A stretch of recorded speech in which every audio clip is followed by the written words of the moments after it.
everybody, as everybody flies in. Yeah, why not? Welcome to Management Essentials, how leaders manage others. And I'm just going to stall for a few seconds to let everybody get through the rush of the double doors and find a seat 2 chairs down. Because we used to do that in the olden times anyway at conferences, didn't we? We never sat next to strangers. So let's do it in the Zoom room too. But now we're going to bring you closer together and we're going to be talking about leadership and management.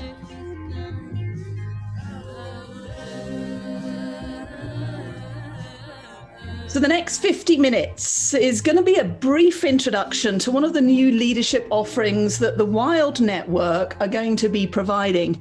And if we pique your curiosity enough, then we encourage you to go and look at the wildnetwork.org website to find out more.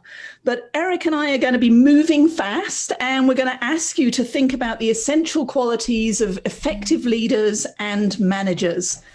Those of you who met me yesterday in the coaching session will know that audience participation is expected. So have your fingers at the ready. We're going to be using the chat function throughout our session. We're also going to be asking you to come off mute and share your own personal stories. Eric has already put in there, we're coming to you here from Denver, Colorado. It is 6 a.m. and dark outside. Dark. 6 inches of snow. Feel free to let us know where you're coming from around the world, because it just fills my wanderlust and my missing of international travel.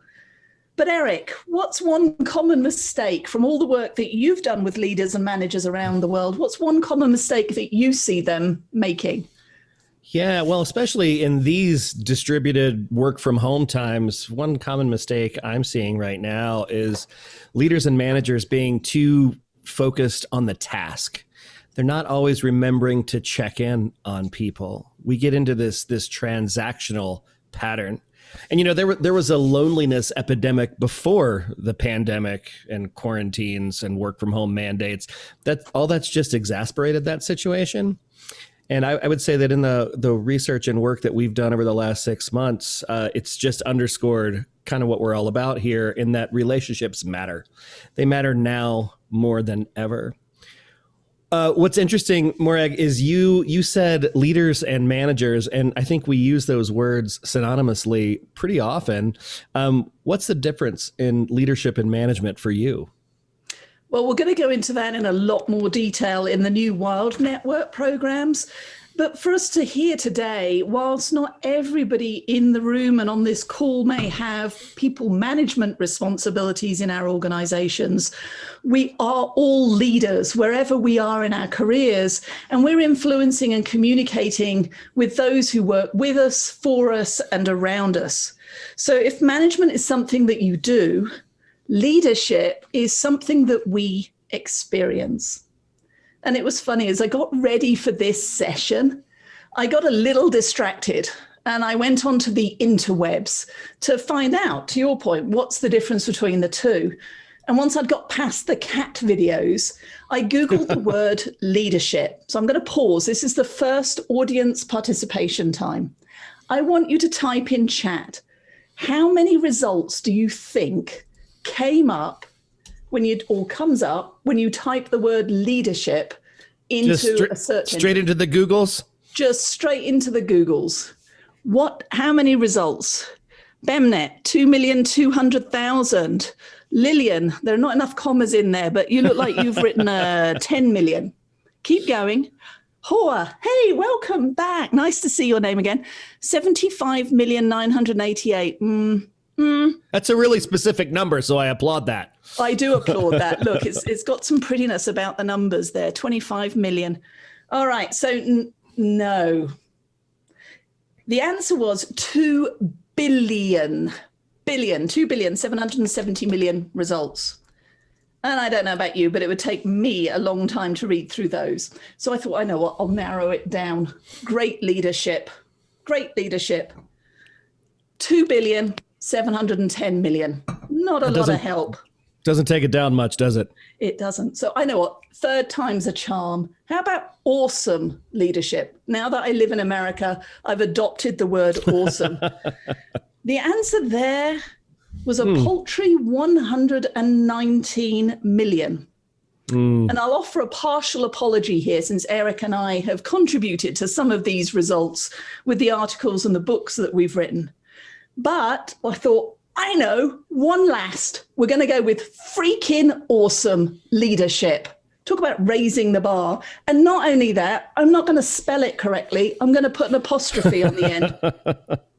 You still only get 1,040,000 results. At least you did last night. And whilst those results come back in under a second, we only have 45 minutes. So we need a different approach. So Eric, how are we going to approach what makes for a great leader? Well, so let's think about your experience with freaking awesome leaders in your life. So I want you guys to think about leaders who have directly influenced you that you consider awesome leaders in some way. These have to be people that you know, not just famous people that you admire. And then once you've got that person in your mind, I want you to think about the qualities that made them special. What did they do or say that made them, as it says here on this coffee mug, a unicorn? What made them special? And as you're thinking about the leaders and the qualities that made them amazing, start typing those into chat. Maybe it was that they listened to you. Maybe they let you make your own decisions, or even let you fail, and helped you learn from it. All right, here they come. Oh, Jill, there you go. Humor and humility is going to go whizzing past, Eric. I hope you've got your fast reading eyes on. Empathy, authenticity, respect, listening, live their values. Did I see one that said freak? No, Frank. There you go. Glasses on. It's a very big difference between There is a very big difference. Thanks, Manga. Humor, accessibility, and Frank. So a little bit of freak on kind of works too. Satira sent me a message that says kind and humble. So, Morag, what are you noticing about all the qualities in this list here? Well, I'm impressed at how quickly this group came up with answers. And so I want to put a shout out to Epiphany for having her camera up. It's good to see you. Yes. Look, there she goes. Hey. Yeah, please join. And there's Rekik. Thank you. She messaged me yesterday. So actually, I'm just looking at the spectrum here. We've got Elizabeth saying compassionate, seeing the best in people, helping them grow. And before I share mine, how about we call on a couple of people? So let's see. Anastasia, Eliza, to everyone here, supporting and listening. Anastasia, I'm going to pronounce your name in 3 different ways, and then you can take yourself off mute. Tell me how to do it, which one you prefer, and then tell us about the leader you're thinking about. And then, Hoa, how about you come up afterwards? So where's that? There she is. Hi, morning or evening. Hi, evening. The leader that I see awesome is like supporting and listening, because I have a mentor in my career, my previous career. And he support me to take more education to be able to grow up, and also teach me how to deal with the more on communication, because my English is not really good, so he give me challenge all the time. It's certainly that's listening. So I want to give a bit of feedback. I've worked internationally, and the number of times that people have said to me, I'm sorry, my English is not good. Well, I'm sorry, I am a stereotype English woman. I speak English and enough in foreign languages to order beer. So I am telling you, your English is phenomenal, but I also applaud you for investing in growing. It's good. Yes, never doubt yourselves. If you can hold a conversation, you are amazing to me. All right, Hoa, where are you? And am I saying your name correctly? There she is. Hi everyone. This is Hawa. I'm in Ghana, and I'm standing outside because the lighting in my house is just really not great. I wanted you all to be able to see me, but at least it's nice and warm out here. So I would also have to say that the leader that comes to mind is my current mentor. And I just find that she's extremely thoughtful and creates a lot of space to ask questions. And that's not something that I experience much in my formal day-to-day position. And also also she's someone who highlights my strengths. And in general, I think we have a bit of a crisis of generosity, just even being able to tell people you did an amazing job at something, or this is where I really see you shine and I really value you. And it's important for me to tell you that. And it's important for me that you know that moving forward, and that you put this in your toolkit as a strength as you move forward, and as you interact with people, and that you carry that with confidence. So to me, that is what I really appreciate in exemplary leadership. Okay, well, thank you. And as we look through, I just want to call out, I know that if you can put your camera on, I also recognize that around the world with bandwidth issues and everything else going on, you can't. So even if you can just give us a quick flash, feel free to put it on and then put it off, because it just gives Eric and I a little bit of a jolt of energy and something to react to, but no expectation either way. All right, so Bemnet here, reciprocity. That's the one. You hum it, I'll sing it. Integrity, empathy. Vanessa, I can do this one. The sense of humor, compassion, listener, serves her team and humble. And here's what stands out for me. And Eric and I have conducted this activity around the world with leaders at all levels in organizations, from CEOs in high tech to new graduates who are just entering in the workforce and trying to work out what career they want to take. And the results are invariably the same. It's not about how smart the leader is. It isn't even really about their technical competence. Those are the table stakes that get us an invitation to sit at the table. But the true definition and what we really remember about the awesome bosses and colleagues is the people skills. And that's what keeps us at the table once we've made it. Eric? Yeah, it's like you said, right? You say this all the time. Being good at your job, being smart, that's table stakes. That gets you into the role. The thing that makes you memorable, the thing that makes you an awesome leader that pops into somebody's head, it's all these people skills. I mean, if you go back and scroll through this list, it's pretty solid people skills stuff. And it makes me think of this quote from Dr. Maya Angelou. She said, I've learned that people will forget what you said. People will forget what you did, but people will never forget how you made them feel. And it's interesting. I love this quote, and doing the work that we do, I always get pushback from at least one person who says, well, people can't make people feel anything. And I'm like, yes, I get it. And it's that halo effect. It's how we show up. It's our actions that drive other people to react to us. And it's all that people side of the business stuff that really, really matters. In the research and work that we've done since 2007, what we've learned is that there are 4 key elements of leadership. Morag, you want to tell us about these key elements? Yeah, so we've been lucky enough to work with more than 15,000 leaders from 20 countries now and on 6 continents. I just need to get all the way south to Antarctica and we can check them all off. But the 4 are that, firstly, heart. So we've talked a little bit about that as you reflected on your own experience of great leaders and managers. And we're going to introduce all 4 of these in the next 40 minutes and give you just a taste of how might you be able to apply them into your own leadership philosophy and how you show up in your professional relationships at work. So if the first is heart, your heart has to be in it. You have to show up as the authentic you. Despite those billions of results on the Google and interwebs, finding your own leadership point of view is the first point, because if you can't articulate what it means for you, how do you know if you're living up to it or not? The second piece, and Eric's already touched on it, is the importance of relationships. And with that comes connection. Successful leaders know how to build, how to develop, and how to deepen relationships at work towards personal and professional goals. And we already heard it from Anastasia around the coaching and mentoring and developing her personal skills and her fluency in English, but also building her knowledge within the industry that she's working. The third element is service, which is at the heart of everything that you do across the world. But it's moving from a me focus to a we focus. How can we ensure mutual success versus hoarding things and scarcity and me, me, me. And the fourth element, well, we're going to keep you hanging on, and we're going to reveal that towards the end of this session.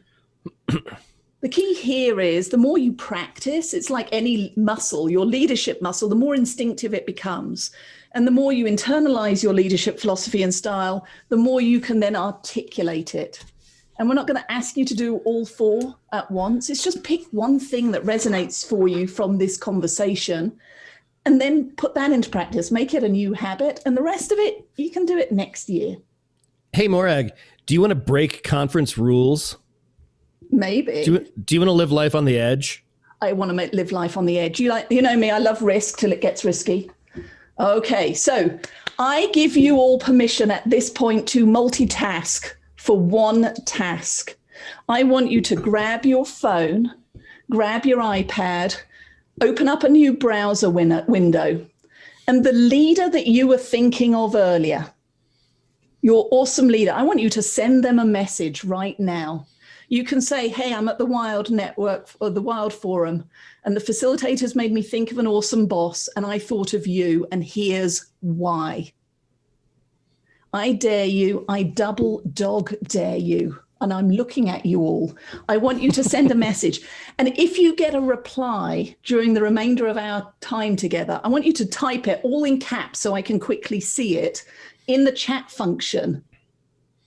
But this goes back to what Hoa was saying, is we don't often celebrate our leaders. We don't give them the feedback as to the impact they've had for each of us. So this is your opportunity to demonstrate heart, to send a message that says, you inspire me, and here's how and why. Well, Morag, I celebrate you. That's not bad. That's my first round of applause at 6:16 in the morning. I think that might be a personal best. Thank you, Eric. And you know what? I celebrate you too. Allies forever. All right. So as you are sending your messages, and some of you are going to be a bit hesitant, but I tell you to embrace the inner you and send that message, because I promise, I guarantee it is going to make a difference. But while you do, I want to talk about this number, 242. 242, no billions here yet. And this number represents for me the number of days since I was last on an aeroplane, courtesy of 2020. And it's the number of days I've been working from home. And it's essentially the number of days since I've had a three-dimensional relationship with another human being outside of my immediate family and my immediate team. I'm lucky enough that Eric lives about a mile down the road. So we've been able to get together on a couple of socially distant meetings on our patio. She's in my pod. I'm in your pod, that's right, and our safety pod. And I think many of you will have a similar number, a number that has kept you distant from the people who matter for you, both at home and at work.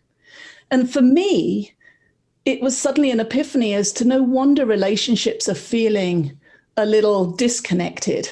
That, to Eric's point, that loneliness factor, we're missing out, or feeling like we're missing out on life events, my son's graduation that didn't happen. And it can feel isolating, and it can turn us feeling disconnected versus connected to our teams. And this is so important, especially when we're working in a 2D environment, is how do we recalibrate and create new rituals so that we can do our best to experience what we used to have in a 3D world. Eric, what are some of the experiences and symptoms that you're seeing? So we're on endless Zoom, Slack, Teams, Google, Meet, whatever platform meeting you guys are using. It seems like we're on them all day long, every day. We can be around a lot of people. Morag, we are in a room right now with 110 people. So there's 108 other people in this room. Standing room only. right? But you guys are little blocks on a Rubik's Cube or a Brady Bunch thing. It's just tiny little faces. So it's personal, yet it's impersonal.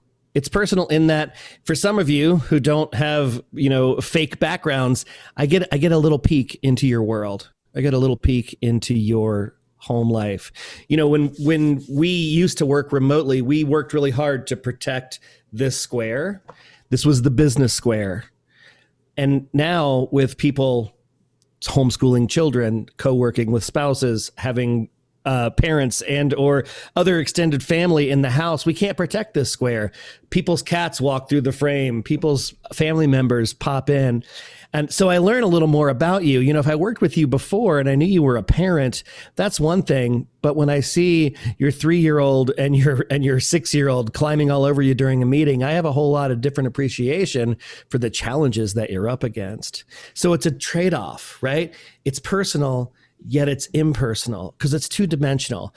I don't get the full communication experience with you because I don't see all of the nonverbals. I don't hear exactly that inflection. I don't feel the energy. Back in the day when you would walk into a room, if there was tension, you could feel it. You could feel it, and it was palpable. You don't feel the tension when you walk into a Zoom room because usually people have their cameras down anyway, and you can't even see. You know what it is? Because we don't have that background music going that you see on the movies. But right. You're right. In real life, I hadn't realized that we were missing that, Eric. That was huge. I'm going to do some more research on that one.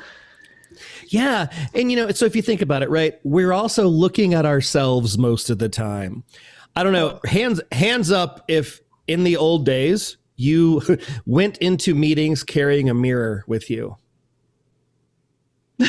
Ashley's laughing. I don't know if that means that she did or that she... So we were never conscious of what was going on here when we were working in the past. And now we stare at that all day long. And Zoom fatigue is a real thing. And that's one of the reasons why. And then the last thing I would say is we're stuck in the same spot and everything is scheduled. We miss all the ad hoc conversations. I don't run into Fiona at the coffee machine and say, hey, how was your weekend? Right? I don't have that hallway conversation. Nobody pops their head into my office randomly, which for me, in the way I'm wired, that works okay a lot of the times. But even as a disc C, I learned that I miss people. Even I miss people. Morag, what would you add? So I think it's, as we've got here, it's literally in your face. We're missing the body language. It feels personal because I'm seeing your home life, but you didn't actually invite me in. Right. And so there's this stress because what many leaders haven't done is make the implicit explicit. What are the new rules of engagement? What are the expectations around business dress code when I'm on a webcam and working in my own home? What are the expectations around office hours when at 8 a.m. I've got 3 children that I've got to get logged in for online training? Do we give some grace? Do we allow flexibility and manage more now by results, i.e., Eric, I need this and I need it by Friday at 10. But now I let him work out when and how he's going to get that done around the life commitments that we're all improvising every single day. Yeah. And that last one, shackled to the chair, goes back to my 242. I realized that my commute for the last 242 days was bed, desk, bed. Hands up, how many of you have a commute similar to mine? Bed, desk, bed. Yeah, there's a few of us. Well, I'm here to tell you that I was putting on the COVID curves. I'm going to put it that way, COVID curves. And I decided I needed to reinvent my commute. And so it so happens that my house backs on to a neighborhood park. So in the morning, I say goodbye to my other half and I walk around the park and I come back into my house to go to work. And at the end of the day, and sometimes at lunchtime, I walk home again. It's only a third of a mile, but it's made a huge difference in 2 ways. Those COVID curves are holding their own versus growing, but it also gives me a new ritual that signals end of day. Because all of the articles are saying right now, as leaders and managers, we're working on average an extra 3 hours a day because this is our anchor point. This is our point of stability in an environment that feels unstable. So when it comes to leadership and management, what are you doing to connect with yourself? And how do you keep your bucket filled? But also, what are you doing to maintain and nurture the connections with others through this two-dimensional environment? So what we're going to ask you to do is to start typing in the chat, what have you seen others doing and what are you doing to deliberately and intentionally maintain a sense of connection, a sense of team with your colleagues and co-workers? And I'm seeing a lot of chat here about yoga pants and stretchy waistbands, which is yay. So Jen has taught she walks her dogs as a commute. Oh, my goodness. Yes, having pets is a great opportunity to have to still get outside and walk. All right. So Jessica, professional on top, party on the bottom with the sweatpants. All right. Okay, Victoria. Victoria, come off mute and tell us about the DoorDash gifts that you've been doing. Where are you? Forgive me for the lack of video. So our team was doing some work on COVID and gender and literally working weekends, all hours of the night, unfortunately. And so once we sort of got through a batch of intense work, I bought everyone, we're just a small team, but bought everyone from my resources, just DoorDash gift cards, just to say thank you. And then we arranged a lunch where our team could either use the DoorDash gift cards for lunch or they could save it for another occasion, but that we all just sat together, talked about other things in our life, our children, dogs, moves, just to really take a pause and to celebrate successes, because it's kind of gets lost in the process of For sure. Okay. Florimel, what about you? You've talked here about team huddles on most mornings. So is there a regular, most mornings, does that mean every morning? Oh dear, I woke up today and I missed it because it's still a little ad hoc. Tell us about those team huddles. Right. So hello, nice to meet everyone. I'm Emma from the Philippines, and forgive my background, forgive the mask. It's crazy here in the Philippines with the pandemic, and we're supposed to wear masks at all times, even at the house. Can you hear me okay? Yes, we can. Okay. Right. Well, yeah, so on the team huddles, I think this is a very simple but effective way for us to get connected. Working from home, it's just a way for us to sort of get aligned and be on the same page with the rest of the team. I chatted there, especially during those days when we know it's going to be a tough day ahead of us in terms of tasks, in terms of workload. It's a way for us to energize each other and to also seek help from each other and offer help from each other. I think it's very, very effective to stay connected, to stay aligned, to be on the same page, to be productive, and also to ensure that, to ensure to the rest of the team that we are here for you, even though we were not there physically. I love that. Communication becomes even more important. And those regular anchor points, again, of knowing that every Thursday at whatever time, there is going to be a corporate-wide all hands. Crocs here in Colorado is a global company with supply chain, manufacturing, distribution, sales, retail outlets. So every gamut of employee coming together opportunity. And one of the things that's really impressed me is the frequency with which they are communicating. Their community outreach, which is buy one, give one. They've been donating shoes to healthcare workers. And it all comes down to, as you say, getting people together to understand what are the challenges we're experiencing, what do we know today that may be different tomorrow, but building and maintaining that sense of community. Eric, what else are you seeing in here? And then I have Ashley teed up to talk a little bit about her comment.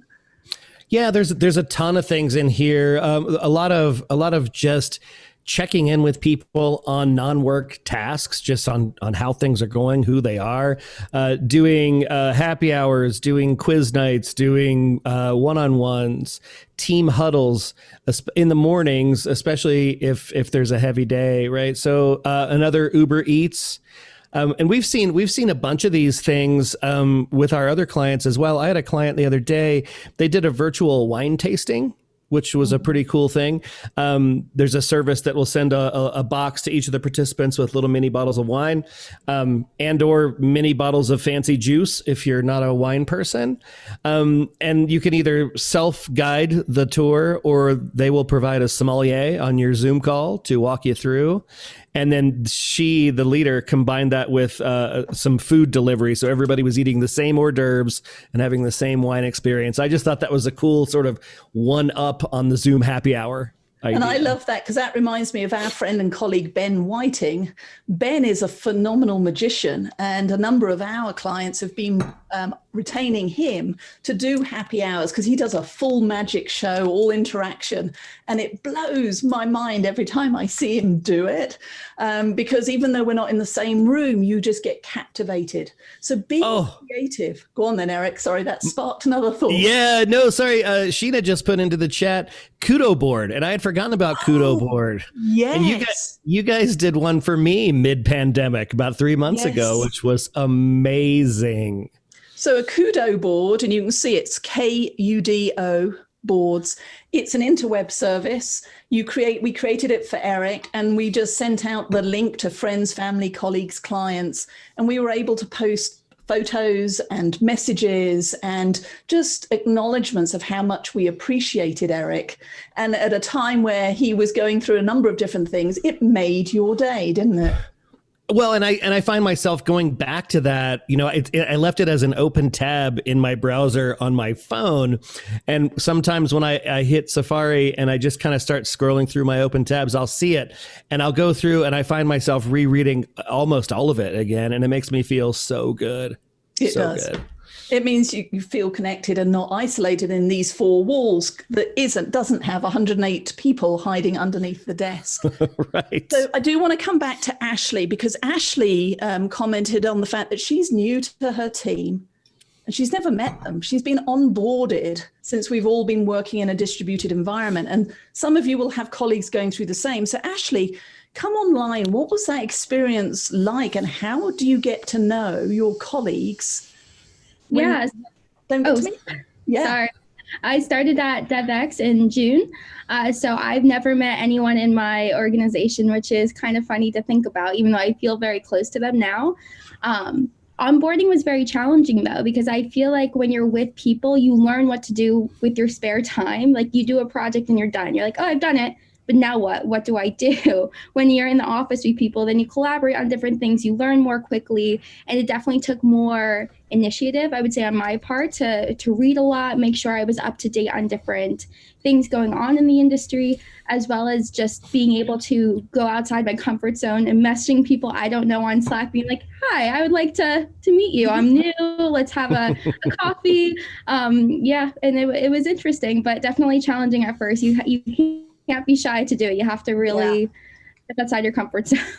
I applaud you, but keep doing that. And I think Slack has it. You're going to applaud. The crowd went wild. Wild. See what you did there. Oh, I did, didn't I? Not bad for 6:32. We're getting better. The coffee's kicked in. That's what it is. Hey, and Buthenia, you've shared, you got a reply back from your boss. Oh, feedback from your wonderful boss. They've gone a little coy. You embarrass me. Thank you so much. I'm motivated by my team, and I feel it is my duty to offer opportunities for growth and development, challenge you all to be your best, get out of your comfort zones with full support. That's the key. And ensure you get credit for your work. You are the future. Oh my God. Isn't that amazing? So I'm sure, look, there we go. Lucy, response from my former boss. You made my day. Look at that. You demonstrated heart. And as a result, the connection between you, you've rekindled, you've strengthened, you've nurtured that relationship. Wasn't it easy? And I challenge you to keep doing that. Catch people doing right, saying thank you, acknowledging them for who they are, not just what they do, because you will reap the benefit. All right, our third element is service. And Eric and I are about to be of service for you, because we know you're going to be sitting all day. So I want you to stand up. Look, you get to see my COVID curves. You all need to stand up, and Eric's going to play a bit of music, and I want to see the best Zoom wild dance party ever. Come on, Magali. You can do this. Look, Ashley's going. Come on, Monica. Mary, look. Mary's got the head going. That's a good start. Beryl's going. I'm assuming Floramel's doing it without the camera on. Beckett, are you dancing? Give me a thumbs up, even in the chat. Eric, is that the best you can do? I'm running the show here. Good point. You are our DJ. Thank you all. You can sit down now. Dancing wildly here in the corner of her world. Thank you, Linda. So that was our little bit of service for you. Moving from us to a we. Because as I said, in the 40 minutes we've been together, if leadership is heart, if leadership is connection, leadership is definitely service. Because leadership is a contact sport in an HR appropriate way, best done with others and in support of others' success. We need to move from a me first to what helps us to succeed, to do that, to achieve our goals. And to do that, we need to be willing to give and take, but we need to be willing to ask for what we need in this professional relationship, or to ask for what we want in our careers, whether it's the promotion, the pay rise, the opportunity to work on this project, to ask, to have the courage to ask, will you be my mentor? Will you be my coach? Yeah. Eric, what would you add in terms of this concept of service as it comes to leadership? You know, it's funny, when we were preparing for this session, I was thinking about service leadership as a context, and it reminded me of a colleague, and we were doing a workshop a few years ago, and he told a story that I was not expecting. I didn't get a heads up on it. He was going to open, and he stepped to the front of the room and he started talking, and his story blew my mind. You see, my friend started his leadership career in the military, right? An organization that we tend to identify with the word service.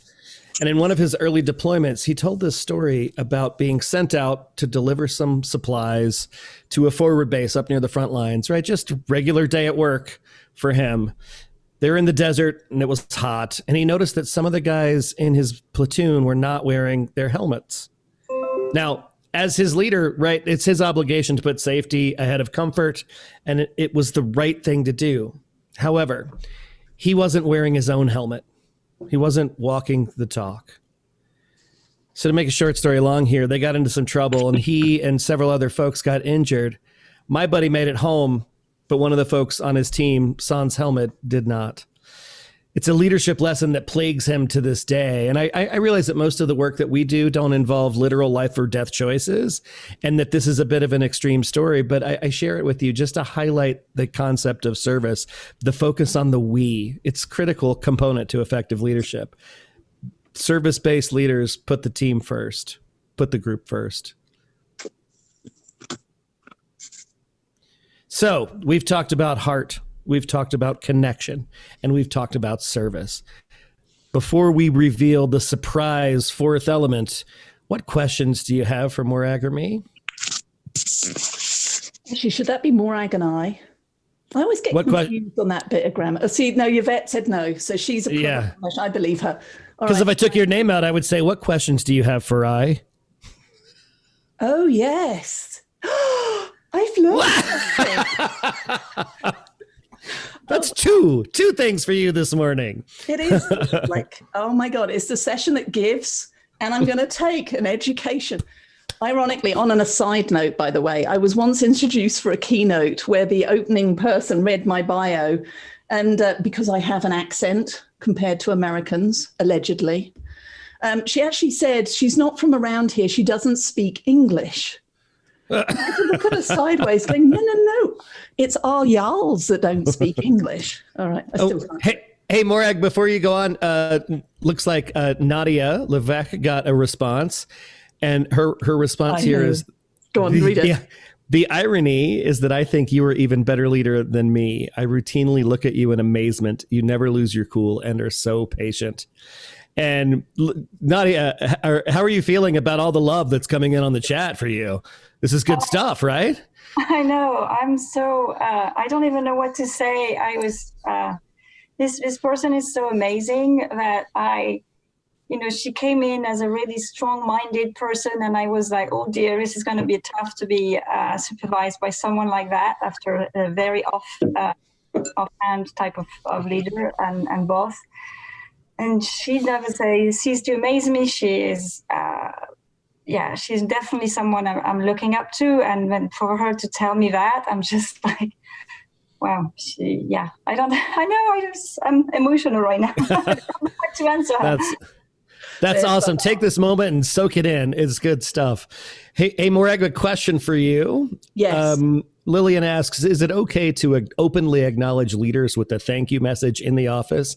How best should that be done without appearing to be unprofessional? Well, don't run up to them and give them big hugs. How about that? I don't. That is a really good question. And it comes back to, in the same way as you would give feedback to any other colleague, you have to meet them where they're at. And doing a message through email or LinkedIn, I think that's the lowest, easiest way. But look at the exponential impact that has had, because nobody is being spotlighted in front of others. And if somebody comes to you and says, hey, Mariana, loved your contribution today. Thank you for being part of the Wild Network. The best answer at that point is thank you. And for me, I know it is all too easy for me to say, oh, no, it was nothing. Oh, yeah, don't mention it. And then we diminish, especially as women, we fall into this trap. We diminish our contribution. Yeah. So the next time somebody comes to you and says, you are amazing, I want you to do two things. One is to say thank you, because don't diminish yourself in their view. Yeah. And then I want you to embrace it and believe it. Because I think as leaders, it's easy for us from the inside out to know, I'm making this up. Everybody else, I use the analogy of swans. You all look like beautiful swans. You're gliding effortlessly on your leadership pond. And all I know is my little feet are doing this. Well, in those moments of self-doubt, I want you to stop, put your head under the water and realize we're all paddling as fast as each other. So be gracious. And in giving the feedback and acknowledging your bosses, do it either one-on-one, but start making it a habit, because this is what makes your leadership style unique, that this is what you do. You celebrate the who we are and the impact we have, not just what we do. Eric. So you mentioned, not diminishing when people compliment you. Tamara asked, how do you manage a leader who's not appreciative? So what do you do when that actually happens? When you put the compliment out there and they downplay it or poo-poo it? Because it's not about you, it's about them. You got to let it go. Just because they don't make a parade and pom-poms and fall to their knees with gratitude, let it go. You did your piece, and it's now other people's choice. How do they step up? And I can promise you, I've had leaders go through some of our programs who in the moment don't appear to get it or appreciate it, but have come up to Eric and I months and years later to say, that was a pivotal moment. I was literally lost for words. I didn't know what to say, and so I said nothing. So we can assume the worst, but in that moment, you will still have made a little deposit into their leadership bank account, into your relationship bank account. Trust the process. Yeah, one of our clients uses the phrase space and grace, and especially where we are right now, granting ourselves the space and grace to be where we are and extending that to the folks that are in our ecosystems, in our circles, which, hey, Morag, is a great segue to the mystery element. Are you ready? It is. Well, I do want to comment on Selma. Selma says, what happens after the new normal? We're back in the office now, and it seems like we're connecting better than before. So now that I've read that question out loud, Selma, can you just come off mute and just tell me a little bit more about your comment there? Hi, this is Selma. I'm from Namibia. So we have gone through the lockdown and working from home, and we've gone through all those daily check-in. We even had set up a WhatsApp group where everybody would check in, post their workouts. But now, since mid-August, I think we're back in the office, and I just noticed that we seems to be connecting better than before. You find that although we are still supposed to be social distancing, keeping our mask on, we tend to meet more at lunch breaks, and we're all just supportive with each other. Of course, we had some colleagues that went through challenges, and it seems like everyone is just out, trying to be there for them. And it's real a nice experience that now we seems to be real connecting, and we seems to be there for each other. And even in terms of leadership, when you like supervise others, you become kind of more responsible towards your subordinates. Mm-hmm. Yeah, so that's the experience. Yeah. So I think, Selma, thank you for sharing. And I think, yes, when we get back to our 3D world, the pendulum can feel like it swings too far the other way because we've missed you. And so it masks the underlying truth. And at the other end of the scale, I recently did a session for 200 leaders who literally bounded into the Zoom room. They didn't just plop in, they bounded in, and there was banter and, hey, Eric, haven't seen you in ages, and hi, Vanessa, how's the cat, and all of this going on. It was absolutely mind-blowing. But when we talked about the emotions that they were experiencing in their lives, it masked quite a lot of what could potentially become toxic, stress-inducing, burnout emotions. So it goes back to the heart and the connection, whether we're in 2 dimensions or 3. Making sure that we're regularly checking in, not just on what am I portraying on the surface, but how am I feeling on the inside, so that we can avoid that sense of either isolation or even overwhelm as we come back together. Which brings me to that final 4th mystery session, and it's focus. If there's one thing you take away today, I would love for you to understand, how do you want others to feel in your presence? Going back to that insidious little voice in your head, how do you want to feel in your own presence? And then you can ask yourself, am I being intentional about how I show up? Am I being the perky, happy Morag? Am I being curious about what's happening in your world, and personal and professional? Do I understand not just the tasks you're being asked to deliver, but what might be getting in the way of success? And at the end of the day, whether you've had a great day or a sucky day, to give yourself the grace. Did you do your best?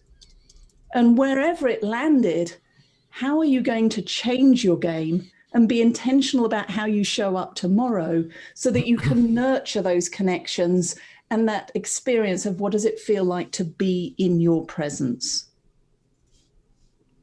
Eric. Yeah, it's funny. It makes me think, you say this all the time, Morag, 2020 has been the ultimate leadership crucible. And I think it's safe to say that we're all just trying to do our best right now. There was a whole chat here in the side here talking about how hard management is and how, are we allowed to be tired? Absolutely, we're allowed to be tired. And we talked a little bit about self-care in the chat as well, and how we often overlook it. So, awesome. Guys, thank you so much. As we are sort of winding down here, looks like we've gotten the green light to go an extra 5 minutes, Morag. So we can, I know. Like, oh my gosh. Okay, we'll take it. So with that, I just want to touch on a couple of things that are in the chat here. Jill Chow says that this is one of the hardest parts of being remote, and we touched on this earlier. That inability to pick up on the person's energy, and that way, I love the way you phrase it here, Jill. Adjust yours to help balance them out. You can't feel that here in 2D land. That's a big deal. Thank you. Morag, what are you seeing in the chat here? Anything else that you want to call attention to? Well, I love this. Mariana, enriching and liberating session. I don't think I've ever had the adjective liberating before. I love that. Thank you so much. Elizabeth is saying the model self-care and taking time we need for others on our team. So yeah, feel free in the chat, just add in what's the one thing you're taking away from this conversation. Yeah, I wanted to just take a second to say thank you guys so much for being here with us today. It's a humbling experience to be part of your leadership journey. This has been the best time that I've had after waking up at 5 o'clock in the morning in a long time. So thank you guys for making this awesome. So please chat in the things that you're taking away from this session and connect with us. Reach out to Morag and myself. Connect with us on LinkedIn. We're there every day. We've got a YouTube channel where we put out goodness for everybody to check on. We're on Facebook. There's our email. There's our contact information. Morag has a book called Cultivate the Power of Winning Relationships, and it's the foundation of a lot of the work that we do. It's available anywhere. Connect with us. We would love to continue the conversation. You guys have been amazing. And my final words, leadership isn't a title. Leadership is a state of mind. And no matter where you are in your career, whether you're like Ashley, brand new into the organization, Ashley, you are a leader. And you role model that by proactively reaching out to strangers in spite of your fear to make those connections. Leadership is hard. It's the acknowledging others' contributions and the journey that they're on. And leadership is all about how do we learn and grow together? Because the exponential ripple effect of the work that you're doing around the world for people and communities is insurmountable. And so our heart goes out to you with thanks. And know that you are on your own personal journey. Forget the billions of results on Google. Are you living up to your leadership expectations? And are you doing your best? Thank you for being with us. All right. Hey, one thing before we head out, there are some new course offerings by the Wild Network. Please check those out on thewildnetwork.org. Morag and I have one in that offering list, and we look forward to seeing you guys there. All right. We're gonna play you out. Thank you so much for hanging out with us this morning. Thank you so much. It was so inspiring. Morag, do you want to share a little bit more about the January course? Oh, yes. So we currently have provisional dates for a 4-week, 1 hour per week taster workshop. And you can see that on thewildnetwork.org. It starts at the moment on January 7th, though those dates may shift a little bit. So first of all, go and have a look and see if those 4 modules pique your curiosity. We're going to talk more about the difference between leadership and management. We're going to talk about emotional intelligence, and we're going to talk about how to cultivate winning relationships. The other session is all about you and your real world challenges to give you some in the moment peer coaching and some tools and resources to help you to respond to those in the moment. If you want to know more, feel free to reach out to Fiona and the Wild Network team or message Eric and I, and we will happily tell you a little bit more about what we have planned. But it will be fun, it will be energizing, and it will be practical. That's the key, as you've seen today.